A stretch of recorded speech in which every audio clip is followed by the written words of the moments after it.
Body building కోసం steroid ఇంజెక్షన్లు అక్రమంగా అమ్ముతున్న వ్యక్తిని అరెస్టు చేశారు సిటీలోని వెస్ట్ జోన్ టాస్క్ ఫోర్స్ పోలీసులు.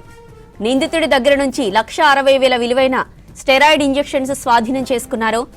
డాక్టర్ల ప్రిస్క్రిప్షన్ లేకుండా స్టెరాయిడ్ ఇంజెక్షన్లు అమ్ముతున్నట్లు గుర్తించారు. యువతలో వేగంగా కండలు పెంచుకోవాలనే ఆశతో ఉన్నవారిని నిందితుడు టార్గెట్ చేసినట్లు పోలీసులు చెప్పారు. అత్తాపూర్ ఏషియన్ థియేటర్ సమీపంలో నిందితుడిని పోలీసులు అదుపులోకి తీసుకున్నారు. ఇక గుజరాత్లోని సూరత్లో ఇండియా మార్ట్ ద్వారా స్టెరాయిడ్ ఇంజెక్షన్లు కొనుగోలు చేపట్టినట్టు నిందితుడు తెలిపాడు. బాడీ బిల్డింగ్ కోసం స్టెరాయిడ్ ఇంజెక్షన్లు అక్రమంగా అమ్ముతున్న వ్యక్తిని అరెస్టు చేశారు సిటీలోని వెస్ట్ జోన్ టాస్క్ ఫోర్స్ పోలీసులు.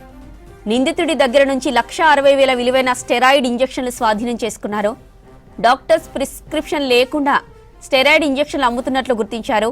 యువతలో వేగంగా కండలు పెంచుకోవాలనే ఆశతో ఉన్నవారిని నిందితుడు టార్గెట్ చేసినట్లు పోలీసులు చెప్పారు. అత్తాపూర్ ఏషియన్ థియేటర్ సమీపంలో నిందితుడిని పోలీసులు అదుపులోకి తీసుకున్నారు. గుజరాత్లోని సూరత్లో ఇండియా మార్ట్ ద్వారా స్టెరాయిడ్ ఇంజెక్షన్లు కొనుగోలు చేసినట్టు నిందితుడు తెలిపాడు.